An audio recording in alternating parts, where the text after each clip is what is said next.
Raina Campbell, your Chief Dream Driver, and welcome to the No Parking Podcast, where through conversations and discussions with creators like yourself, we'll find interesting approaches to help you take your dreams out of park, put them in drive, and ride towards success. The more that you improve your intimate life and your sexuality, that means that you are investing time in yourself. You're figuring out what you like. You're building confidence. You're building your own personal self-awareness. And that can never hurt. It can never hurt you in any area of your life if you're more connected to yourself. And one of the greatest ways to be connected to yourself is through your own personal sex. The biggest investment that I've made in myself has just always been betting on myself in regards to music. I've put out my own music. In regards to Royal Fetish Films, we've done that ourselves. We didn't go to somebody else to build our brand for us or tell us what they wanted to see.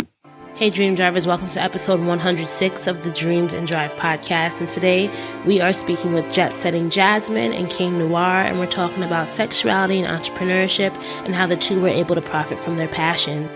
Now, one of the reasons why I wanted to bring on Jasmine and King is because I think they represent a segment of the lifestyle industry that you don't always hear about, right? Like, when are we hearing about people who work in the adult entertainment industry on entrepreneurship podcasts? Probably not that often, but I think it's so important to hear their dream driving journeys and to hear how they're able to build successful brands, even if the industry is one that may not be widely accepted, may be kind of taboo. In my eyes, it's not taboo. In my eyes, it's somebody who is building a career, building a brand, and specifically Jasmine and King, they are doing it in a way that I think is very, very respectable and commendable.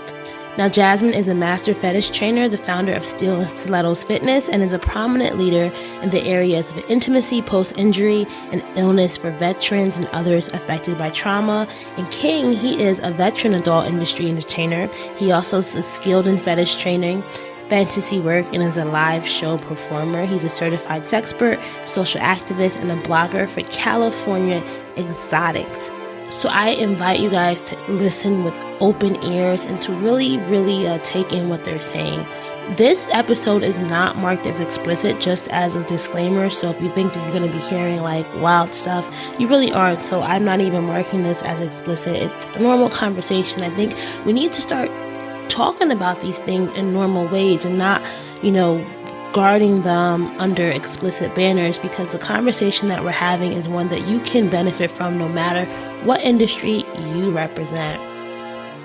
So we have a few reminders before we get into today's episode. Number one, make sure to subscribe wherever you're listening. So whether you're listening on Apple Podcasts, SoundCloud, Stitcher, Google Play, wherever, hit the subscribe button so that every time we have a new episode, you get notified.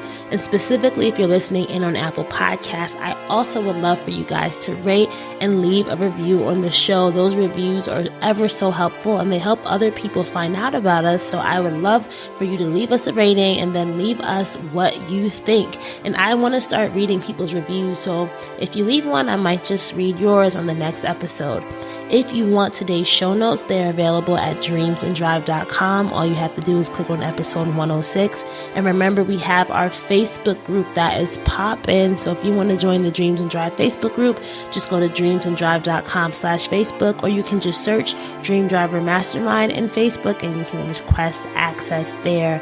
The last thing I want to say, and I'm going to keep saying this every episode because you guys are thebomb.com and have been doing it, is if you're listening to us, right, and you want to help us share this with other people, screenshot your player wherever you're listening and then upload it to whatever social media platform you're on. So whether it's Facebook, Twitter, Instagram, we are appreciative of it.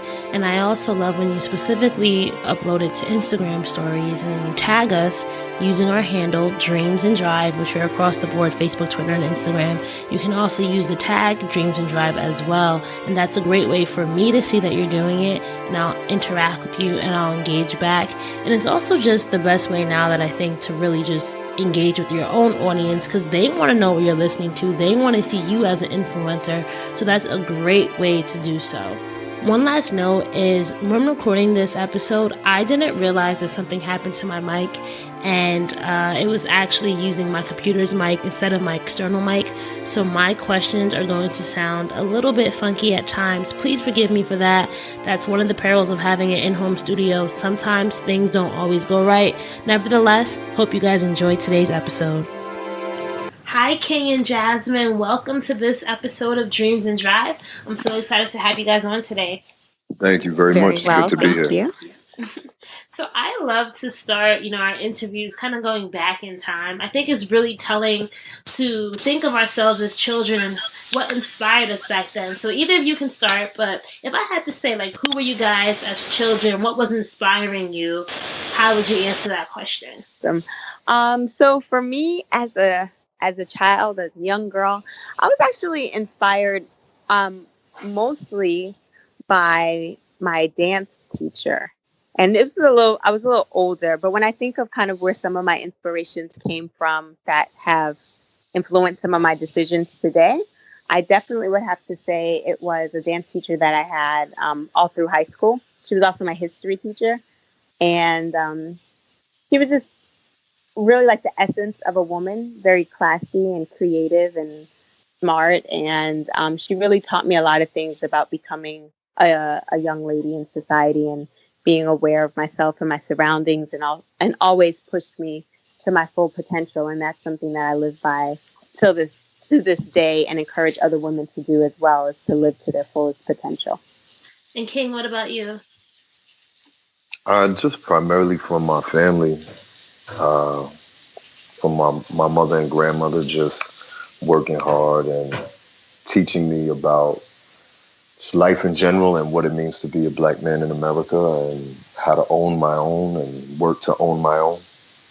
And you grew up in New Jersey, right? Correct. See, I'm from Orange, so I'm like, yes, Jersey in the house. That's what it is. And that's not far from me at all. Where did you grow up? I grew up between Jersey City, Teaneck, and Camden, but I also lived in North Bergen, Bayonne, Bradley Beach. I lived all over. Yeah, you were all over. I've only lived in one place my entire life, but I went to school in Inglewood, so I definitely know the Teaneck area. So how did you guys come to meet? What's the story of the meeting of Jasmine and King? So actually, we met on a radio show. So this is a perfect question for this setting. I was doing a show called The Emotion Picture at the time, about 6 years ago now. And King was a guest on the show, and he was actually talking about behind the scenes of the adult entertainment industry. And we were really trying to get a good idea of really, what is regular life for performers, porn performers, sex entertainers. And it was just very impressive just hearing how, he took his situation at the time and made it marketable for him, made it profitable for him, as well as the other dimensions of his life. So everything from advocacy to music, I was just so impressed. And of course, as anybody who saw the advertisement for tonight's show, he is amazingly handsome. Oh, snap. Thank you. Extremely sexy. And I certainly couldn't pass up an opportunity to learn more about that side. We were talking about behind the scenes of porn, but I wanted to learn a little bit more about the in front of the scenes. And we had an opportunity to work together to bring his company. At the time he was doing, you were dancing and doing also erotic touch massages. And I was doing a lot of parties for women, primarily women, adult toy parties. And so we combined both of our companies together, and that's kind of the beginning of Jet Setting Jasmine and King Noire. So I feel like I just skipped over a huge part, because I know this is definitely very key to your stories as well. So Jasmine, before you even entered into this industry, in this realm, you were academic, right? You were somebody who you got your master's in social work, right? Maybe tell us a little bit more. Both of you guys can tell us, who were you guys before entering into the adult industry? So the cool thing for us is that we are still the same people that we were then. I am still an academic, and am still in the professional, I guess, kind of the corporate professional world. And I just added on to that. So yes, I do. I have a bachelor's in sociology, a master's in clinical social work, and also a master's in gerontology. So I am a licensed therapist, and I bring that piece of therapeutic services into my work in the adult entertainment industry.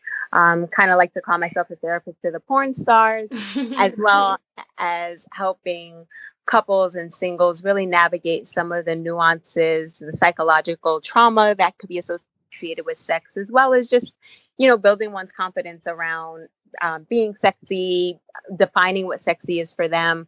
And, so I definitely continue to utilize my clinical skills in the same way that I was using them before entering the adult industry.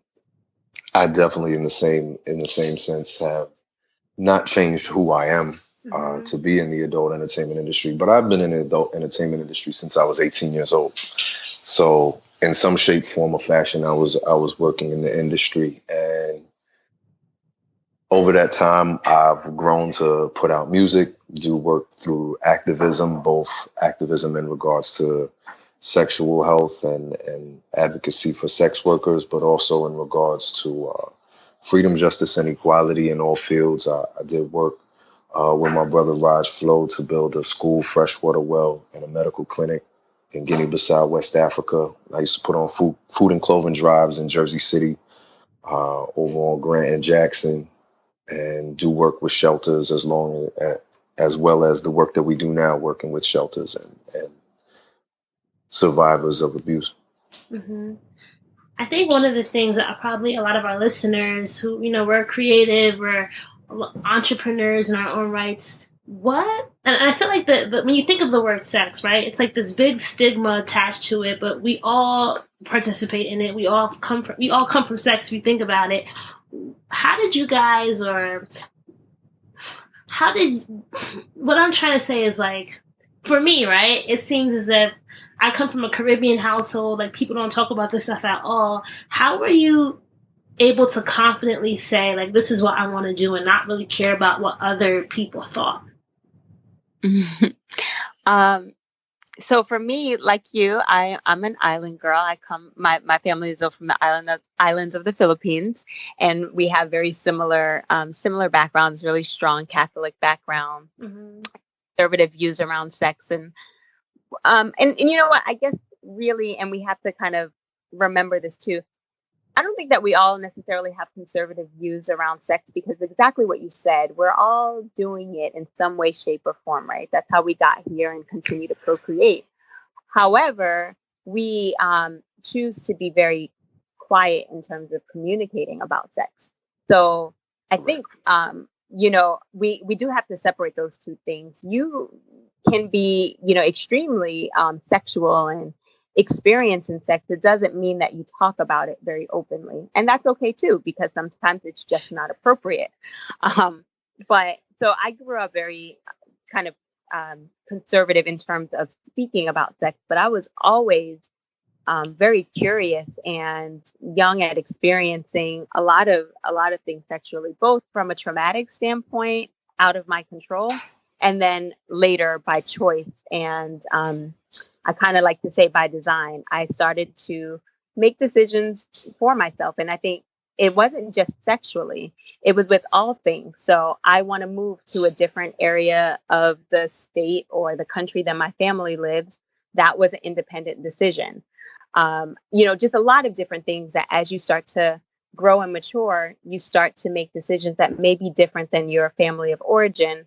And as those things start to work out for you, you become more and more confident. And for me, that's really what it was. And at a particular age, actually right as I was going into my 30s, and my daughters were getting older and they didn't need me quite as much. And the routine that I had come to know for the last, for like about 10 years of my life, it really wasn't fulfilling me anymore.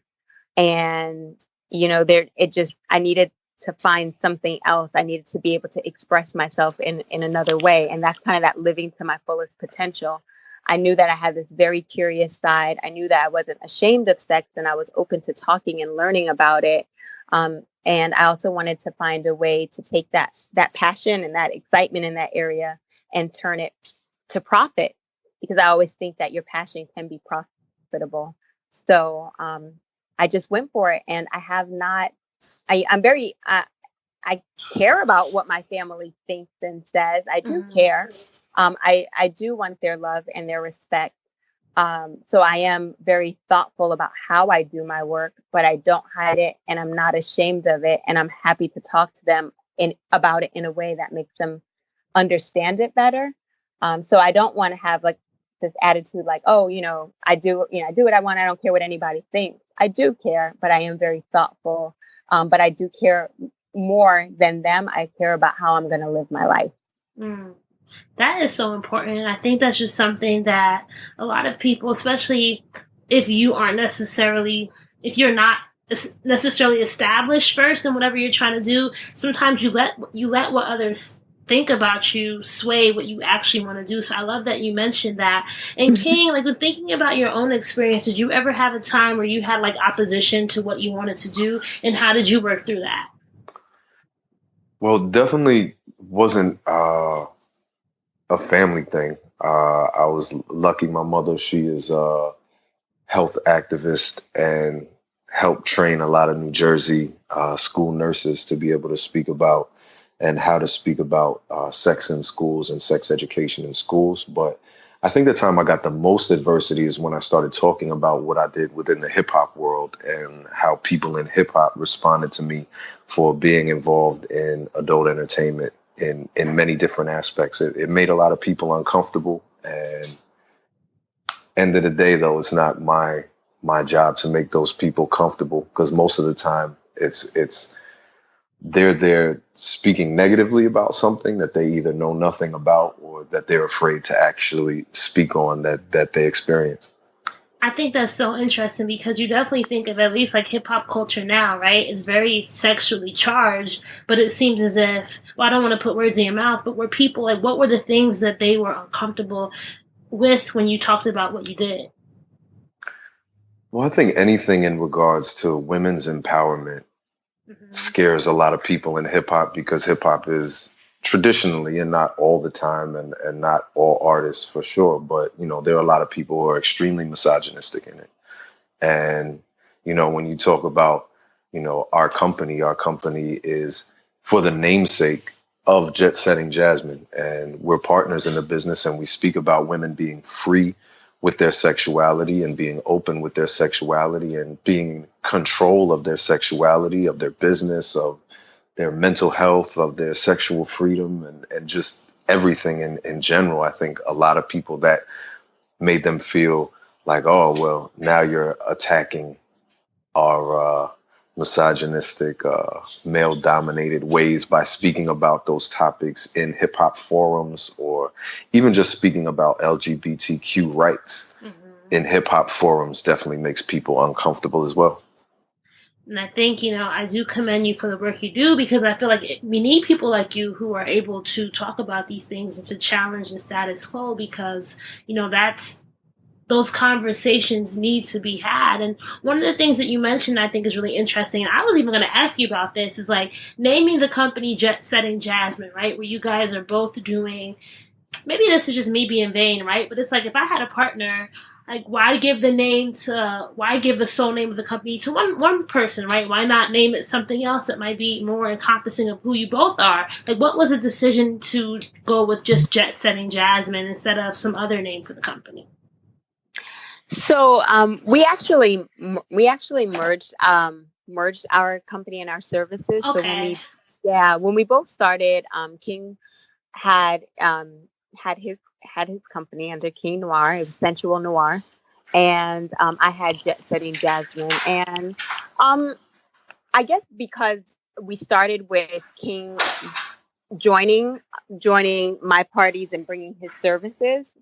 So it kind of started with Jet Setting Jasmine featuring King Noire. And then once we decided, after about a year or so, that we were going to become official partners, the brand Jet Setting Jasmine had kind of been established widely to the population that we were targeting at the time.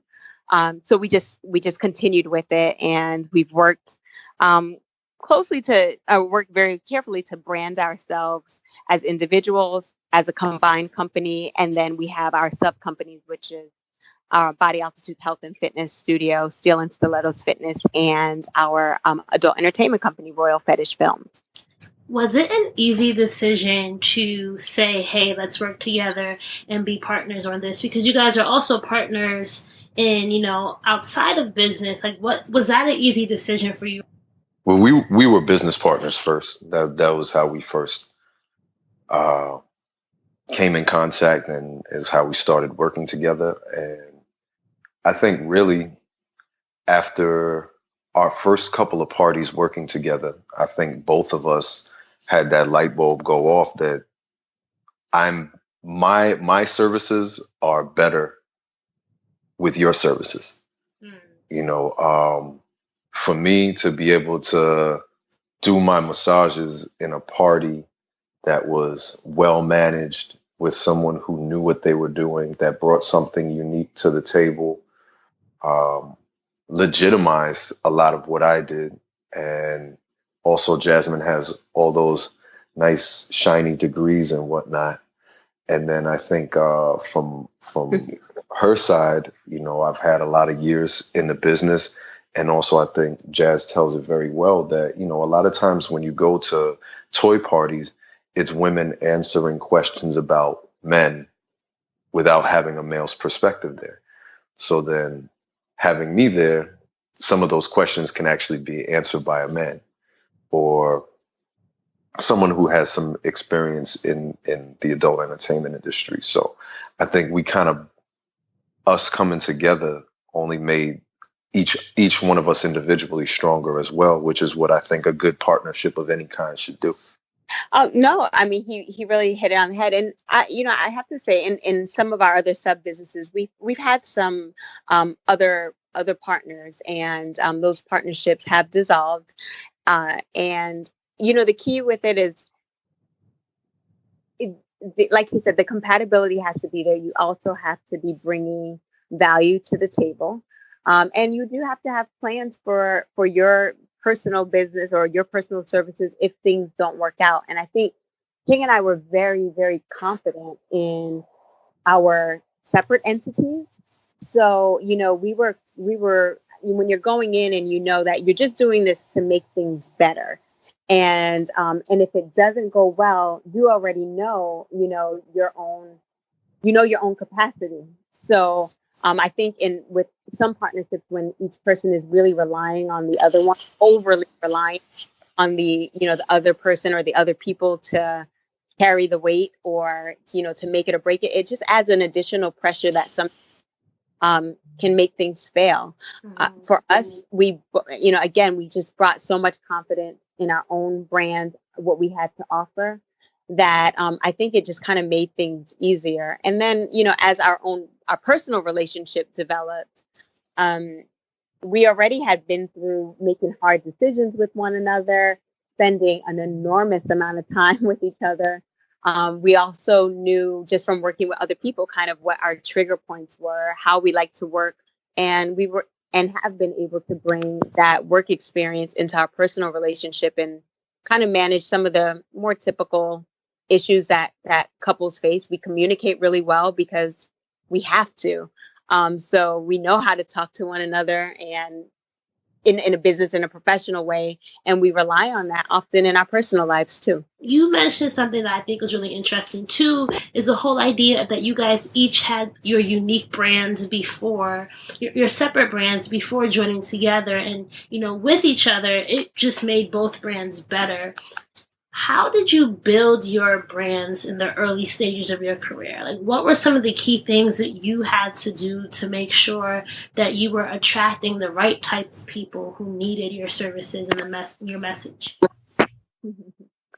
I can speak to that, and I think King, I don't know if this will resonate with you as well for your own brand, but for me, I had to be in the places where those people were.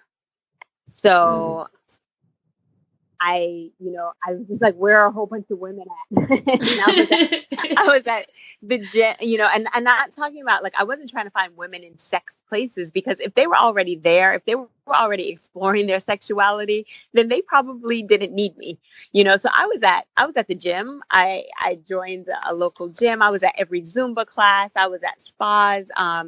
I am in a sorority, and of course I was going to my sorority meetings as it was, but of course I was definitely trying to get the women together more often. I gave away a lot of products and a lot of my services in the beginning, because I needed people to see, what it is that I could do. I needed them to talk about me. I sent free gifts out often. So I invested a lot of time, my money, and I really put my time, talent, and finances out there. And it took me a while to start to gain it back, and to be able to say, like, I don't have to be out every single day. I can be a little bit more selective now. But in the beginning, it was just really like extending myself as far as I possibly could to the people I was trying to reach. What's the biggest investment you think you made in yourself during that time? Well, I think for me, my brand is who I am. So anything that I've done in my life, I feel adds on to my brand. Being that I do work in a lot of different areas, whether it be music or adult entertainment or film or whatever. I think it's just been about, for me, being true to who I am, and sometimes that means exploring and trying new things out. In this day and age, people get so focused on what every single decision they make, how it's going to affect their brand, but then that stops them from actually exploring new things that would help their brand. So I think just trying new things and being willing to take some risks, but obviously, you want to do things as calculated as possible. And the biggest investment that I've made in myself has just always been betting on myself in regards to music. I put out my own music. In regards to Royal Fetish Films, we've done that ourselves. We didn't go to somebody else to build our brand for us or tell us what they wanted to see. We put out there what we knew our people wanted to see. We didn't let somebody else dictate that to us. Back to your question, in terms of the biggest investment that I made in myself is really my time. When I think about it, it's kind of funny because I didn't realize how much free time I had until we decided to start working. Well, until I started the business. And then when we worked together, of course, we started to get busier. And I think people often say, like, I don't have time, or I would do this more if I had more time. And until you start doing it, you don't even realize how much time you actually have.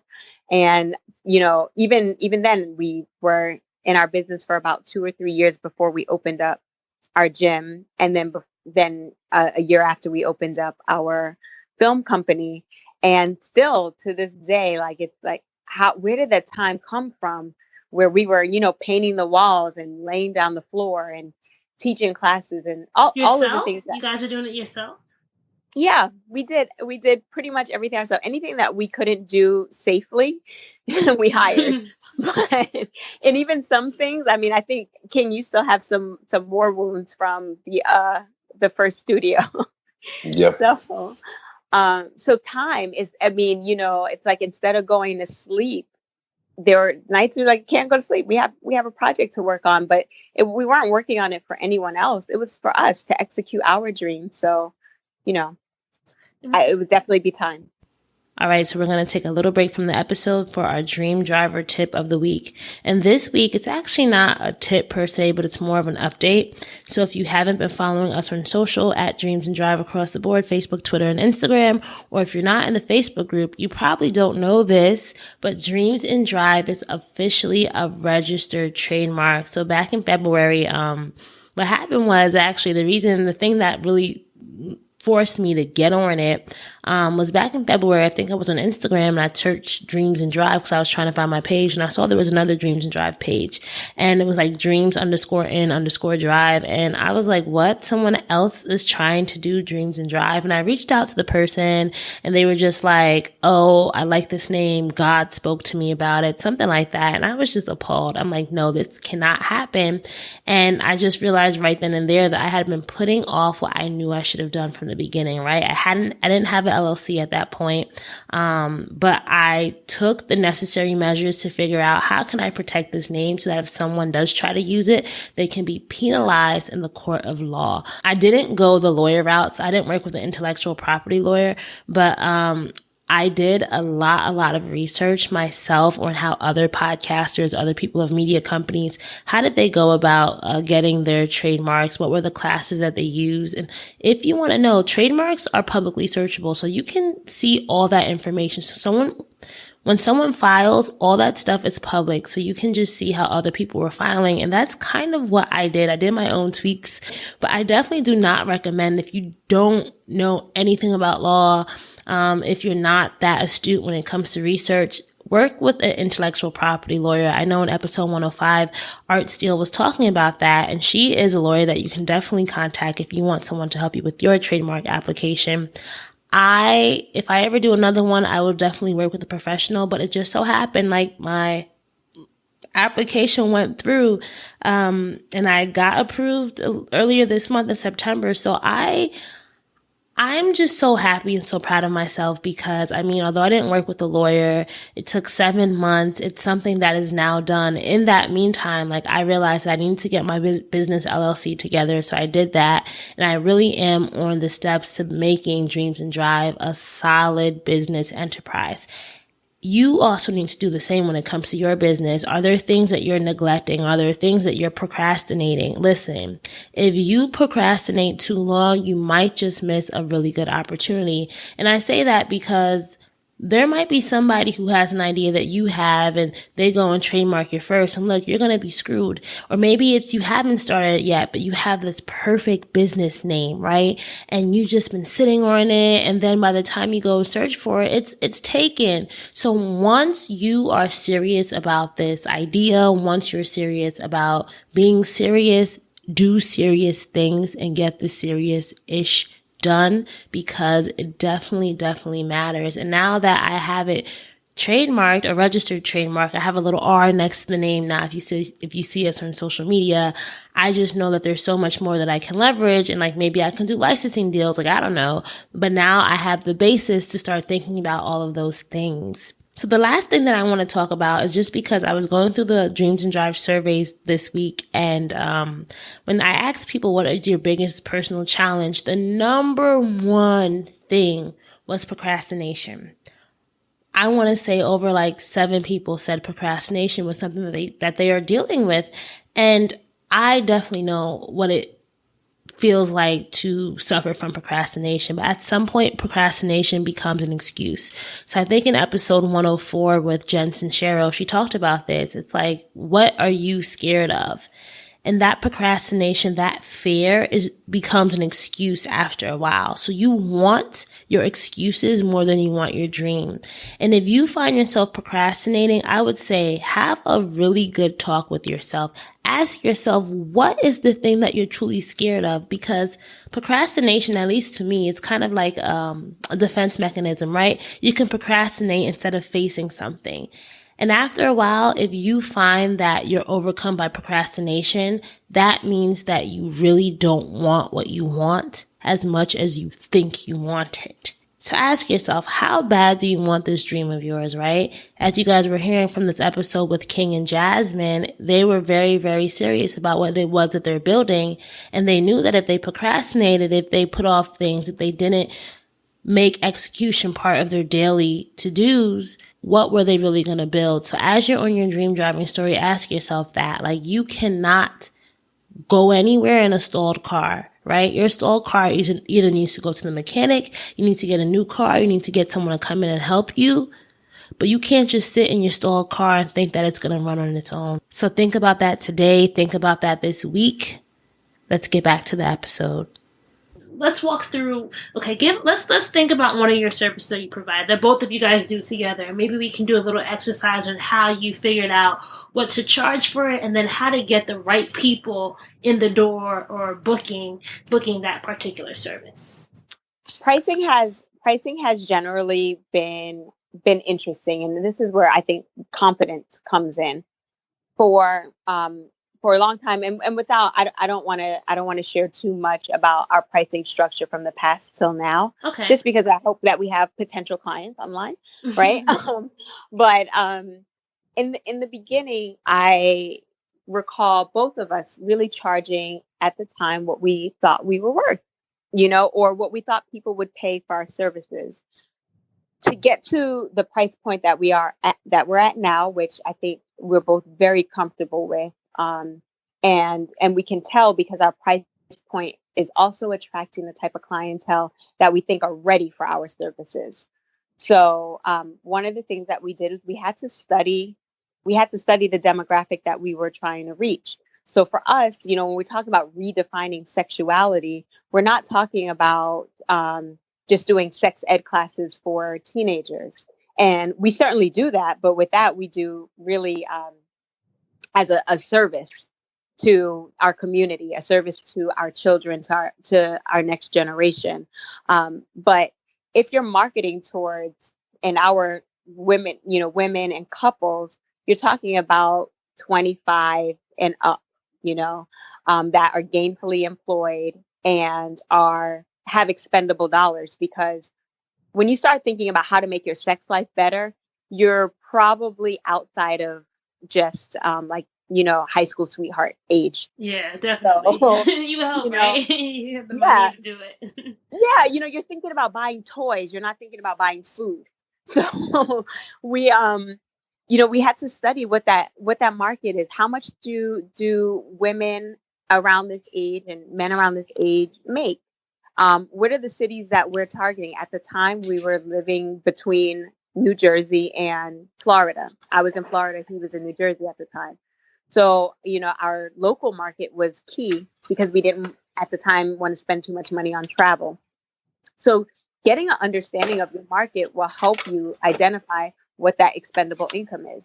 The other thing that King and I identified quickly is that a very small percentage of the world is buying products and services online. And that's an area that we wanted to tap into. So a lot of our clientele is international, and they utilize our services online through Skype sessions, buying the films that we make. Mm-hmm. And of course, you want to look at your competitors. And so when we look at our competitors, we say, are we better than them? How are we better than them? And how much more will people pay for the quality or the content that we offer? And then we price accordingly. King and I also sat down and we asked ourselves, what is our value an hour? Really, like what are we worth an hour? What would make us get up and do something?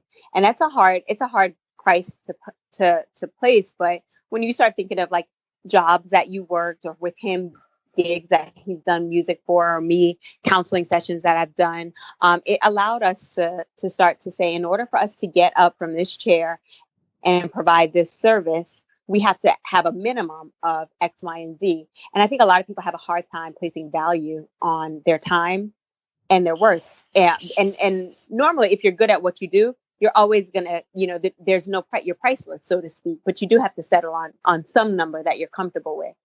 And then, also thinking to ourselves, like, could we be making more money doing something else?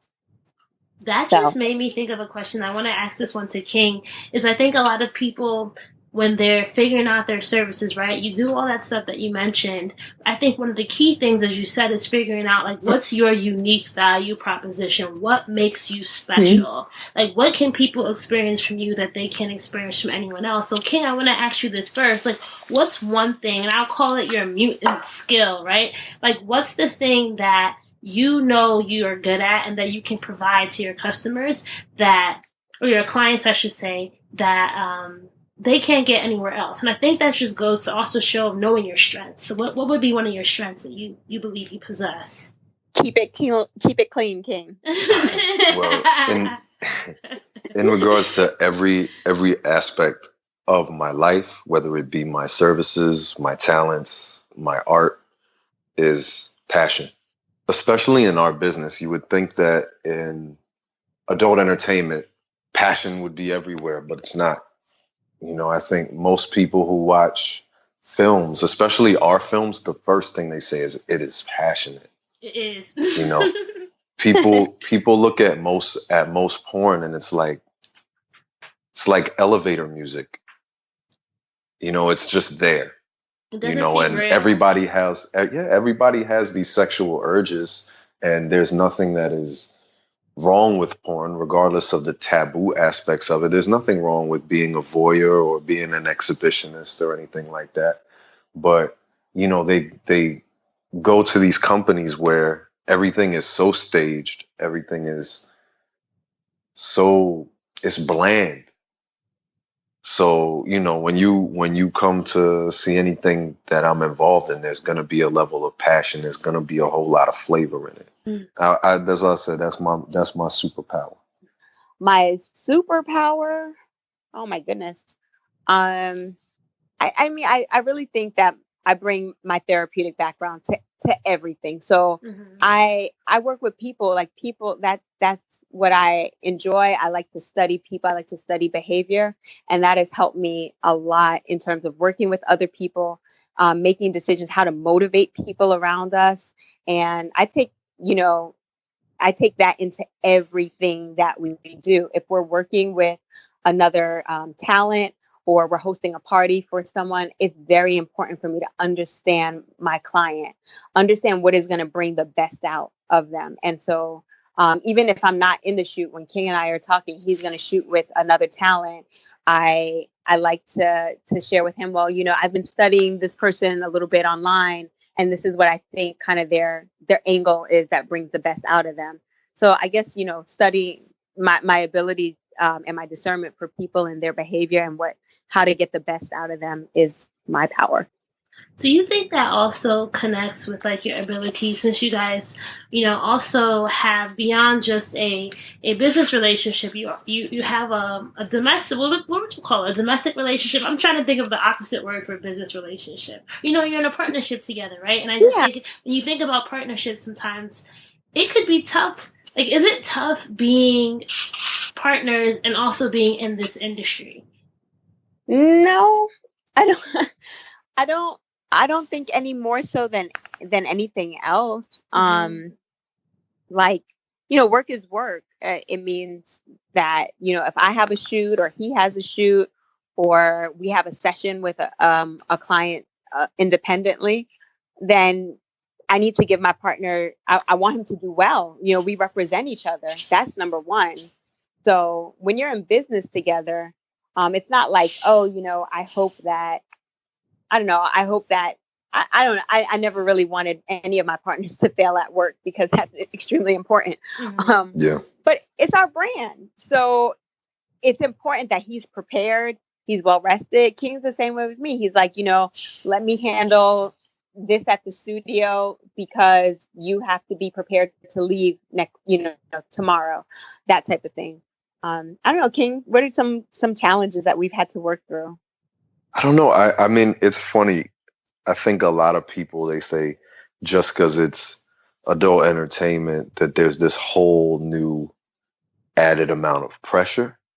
But I think if you're honest with yourself and you're honest with your partner, then it makes any kind of work together flow a lot easier. Because if we were investment bankers and we were stabbing each other in the back while we were making investments, that would make us for shitty partners. So I think it's the same exact way. I think that a lot of people in the industry they root for us because of that also. I get a lot of people who say to me, I wish I could find somebody that was my partner that was also in the business, because they feel that would make it easier for them, because your partner then understands some of the, I guess, politics, if you will, of the industry. And sometimes people who are outside of the industry then are more prone to being jealous or just more prone to having just a lack of understanding of what you have to deal with on a day-to-day level within the business. So I think whatever your business is, if your partner is in it too, I think it would make it easier if y'all are both really riding for each other. So I want to take some time to do some listener questions as we wind down. This is coming from Big Therm, and his question is, what social norms about sex do you wish more people embraced? Wow, that's a good question. Well, I think first of all, everybody should have the right to love and be with whoever they love and want to be with. As long as you leave the children, animals, and people who say no out of it, I think that that's one thing that people just need to let go of. If it's not in your bedroom, then it shouldn't really bother you. Sexually speaking, I just think people need to just be more open-minded. I can't say that there's a specific sexual act that I think people should be more engaged in, but just more open-minded that even if you try it and you don't like it, at least you tried it. So now you know why you don't like it, instead of just having so many walls and barriers up in regards to sex. Okay, let's go to another question, and maybe Jasmine, you can answer this one. This is actually coming from me, so I'm going to be a listener here. How can embracing your sexuality impact you as an entrepreneur? Okay, that's well, one is that whenever when you're happy sexually and just in any area of your intimate life, you're gonna have increase of just in general happiness. You're going to be less stressed. Your blood pressure is going to be lowered. You tend to be healthier.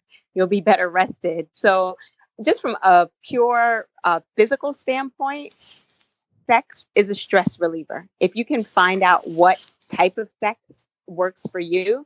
So I think that piece is important too, is, sex is something that we need to think about in terms of preference and negotiation. Just because the sex that you were having, when you first started having sex, that's not the same thing that you need to continue to stick to if it's not working for you. So if sex is not a stress reliever, if it doesn't make you feel good, if it doesn't do all those things, those health benefits that I mentioned, then you can switch it up. And I think it's exactly the same in any other facet of our life. If there is something that you are involved in, whether it's your business, your academics, your personal, your friendships, or your intimate life, that it's not working for you, it's not giving you joy, it's not making you a healthier, better person, then you can switch it up. And so that's kind of how I look at sex. Additionally, the more that you improve your intimate life and your sexuality, that means that you are investing time in yourself. You're figuring out what you like. You're building confidence. You're building your own personal self-awareness. And that can never hurt. It can never hurt you in any area of your life if you're more connected to yourself. And one of the greatest ways to be connected to yourself is through your own personal sex. And that's a great segue into our next question. This is coming from Lena. What would be your recommendations for somebody who is just getting started in exploring their sexuality? The first thing that I suggest, and this is like the most basic level, and this is really where I started over again at a little later in my adulthood, is touching yourself. And I'm not even saying masturbation yet. So you know how you talk about the park, with your dreams and drive. So for me, the parking spot is just becoming familiar with the parts of your body through touch. Feel your skin, smell your skin, touch your body, identify what areas do you like to be touched hard here, soft there. Do you like, your fingertips, the back of your hands, your palm, touch. Just start with getting reacquainted with your body, because so much of our touch we put as a responsibility of someone else to do. And then, of course, you can go ahead and move into neutral, which I would then say, masturbation, and then, of course, adding toys and things like that. How about for you, King? Because I know that there are some gentlemen on the line that probably, or listening, that would like to hear from a male's perspective. It might sound a little corny, but I would say read up on certain things. If you're interested in BDSM, there's so much information at your fingertips to look up what things mean. I agree with Jasmine in just exploring and learning what pleases you. I think a lot of times we do put too much emphasis on someone else, knowing or somehow magically reading our minds for things that we don't even know. You know, there are things that I experience now that I didn't experience 5 years ago. So having someone else try to read your mind on that is not always the best way to go. So the more exploring you can do in a safe way, the better. So that way, when you actually step into a situation with another person, you're secure in what you're willing to try, and you know the good and the bad of the situation. So, like, how does being, a person of color affect the work that you do? It affects everything that we do. And, if for 1 second, especially in the times that we are in right now, if you're unable to see that, then you have to take the blinders off. So for us in the adult industry, I'll just talk for being a Black woman, I'm already hypersexualized per stereotypes. So it's so much more important to me that I represent women of color in the range that we are in, that the range that we truly are. So if you just Google Black women, not even for porn, just Black women, and you see all of the stereotypes that come up, the images that are the first to come up. There are blinders, or excuse me, there are very narrow views of our range from sexuality, our range in looks, everything. It's very narrow. So people have that expectation. I have to be mindful of people when they want to work with me, that they understand I am this type of woman. Don't make an assumption about me because I'm Black. Don't allow those stereotypes to try to define how you're going to work with me. And I'll let King take us out with, I know he has a lot of thoughts and opinions about what it's been like for us as people of color in the industry. We're fetishized, we're not viewed as people, just as Jasmine said, outside of the porn industry. So when it comes to sex, we're viewed as objects. We're not viewed as three-dimensional human beings with ideas and feelings and passions. So one of the reasons why Royal Fetish came to be was out of that, to look in porn and always see, the thug or the hip hop honey or whatever stereotype, and never just seeing two beautiful Black people kiss one another or look at each other like they actually wanted to be there with one another. It's so few and far between, and there are so many other ways to have sex besides it being just aggressive, like almost every scene you look and find, it's a Black man breaking into somebody's house and then they have sex. So actually showing passion between a man and a woman, and they both want to be there, and they both are willing participants in the act, and both are strong and powerful and beautiful and passionate and sexy. It's so funny. Like, I've had people tell me in this industry that I'm obviously Black, so I can't be cast as anything but a Black man, but I'm not dark enough to be in certain films. Or, Jasmine speaks too eloquently to be in certain films or scenes, like just being told that, I'm not willing to let somebody call me a name that is oppressive to my people, or we're not going to allow somebody to put a Confederate flag on the cover of the DVD. So, Black people are under attack in every shape, form, and fashion that you can believe. And sex is one of those ways. And Black women are even more so under attack. So, just being in control of what we can means the most. So with that last question, and this is actually one coming from Toby, it's what's your why? Like, what's that thing that keeps you going, keeps you motivated on those days when maybe you're like, hey, I want to move on to something else? Like, what keeps you guys going? Is that when we want to do something else, we do it. I mean, I think that's the key. We're fortunate enough to be doing what we love, and we haven't created like this this only one way to do things. We've changed things as we've needed to. We've added on.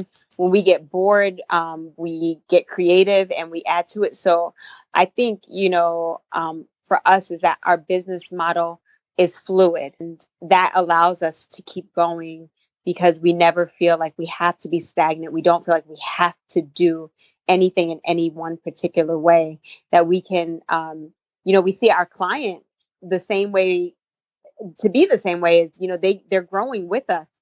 So that's one of the ways that we've continued to keep our client base for many years, is as they mature into another phase of sex and sensuality, we're growing too. So we're right there taking them with us. When we feel like there's something going on, whether it's trendy or there's a particular movement, we figure out ways to be a part of it. So that way we can keep our business fresh. We can stay excited about it. And then, of course, like everybody, there's days when just like we want to just veg out and not do anything. And that's when we just prioritize. We say, once we get this done, then we can, party and have a good time. So we try to set limits as well. And it's tough to do, but you have to. I think for me, there's a drive for freedom in everything that I do. So, there's times when things might get in the way, but freedom, justice, and equality permeate my entire life. And there are people who have gone through way worse and have done way more. So if they were able to accomplish what they accomplished, if I was to give up now, then I would be, like wasting the path and the groundwork that they've laid for me. Mm-hmm. So, in order to be a dream driver, you definitely had to have your keys to success. Wow. I'm going to take some things from King. So passion, that's for sure. Direction. So you may get there a couple of different ways, but at least know where you're headed. And King, what would you say is a third thing? Keys to success. The key to success is just recognizing opportunity and not being afraid to go after it. I know that's not a one-word answer, but I think confidence, I guess, would be the right one. And that's a perfect way to end, because I think definitely there's a lot of opportunities out there for us, and we're scared to pursue them, whether it be, what we think other people will think, whether we think we're not good enough. But I love that you said you got to just take that leap, because you never know where that opportunity may lead you. Can you tell us where we can find you online if people are interested in learning more about what you offer, connecting with you virtually? Let us know where we can find you.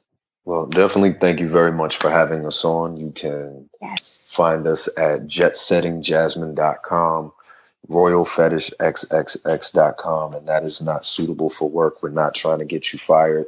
Well, it's bodyaltitudes.com and hassansalam.com. And you can find Jasmine on Instagram, Twitter, Snapchat, where?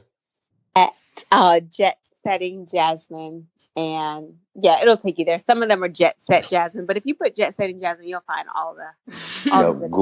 Google her. Google her. And you can find me. Don't do that at work. You know what's funny?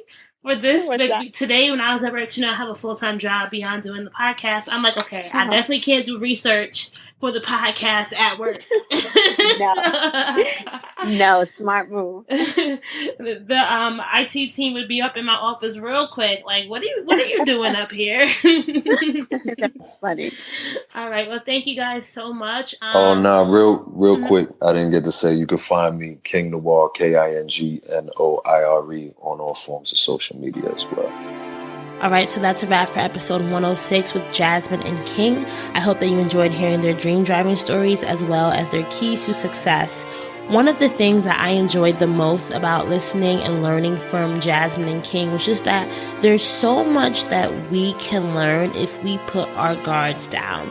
And I say that because sometimes we really do have to be open to new things. Like, I always, I'm a fan of their work personally, and I just said, you know what, why not reach out to them? I thought about my audience. I said, I've never had anyone from this industry before, but why not? And just look what comes from that. I think that we all need to open up our eyes to where we can learn new things. I'm a big fan, and I think a lot of our guests have said this, is don't just stick within your industry. If you are a makeup artist, don't only read things that makeup artist people produce, or don't only just read the beauty and fashion trades. Learn about things in science, learn about things in geography. Definitely be more open-minded, because there are so many parallels across all industries. So I encourage each and every one of you this week to talk to someone new, to explore a new industry, and just see how much your brain and your perspective opens up. So if you love this episode, I highly encourage you to share it with a friend. One of my favorite ways for people to share episodes right now is to just do a simple screenshot and add it to your Instagram stories and tag Dreams and Drive. You can also tag the hashtag Dreams and Drive as well, so other people can search it. And now that Instagram stories are popping, you definitely want to get on that trend, and I just find that it's a great way for me to interact with you. And also, I just see a lot of engagement from other people as well. Talk about what you liked about the episode, what you thought was interesting. Tag Jasmine and King as well. Let's make this really interactive. I would appreciate that so much. And remember that we are Dreams and Drive across the board on social, Facebook, Twitter, and Instagram. And if you're listening to us on Apple Podcasts, please leave a review. I love going in each week and seeing what people are saying, so it's always so fun, and I want to start reading people's reviews on air. So if you leave a review next week or this week, I definitely might add you guys to the next episode. Lastly, if you want today's show notes, you can access them at dreamsanddrive.com and clicking on episode 106. And you can also join our Facebook by going to dreamsanddrive.com/Facebook. It's been so fun to see the Facebook community grow every week. So definitely search Dreams and Drive Mastermind, request access. I'll add you, and you can interact with all our other dream drivers there as well. All right, keep dreaming, keep driving, and we'll chat again in episode 107.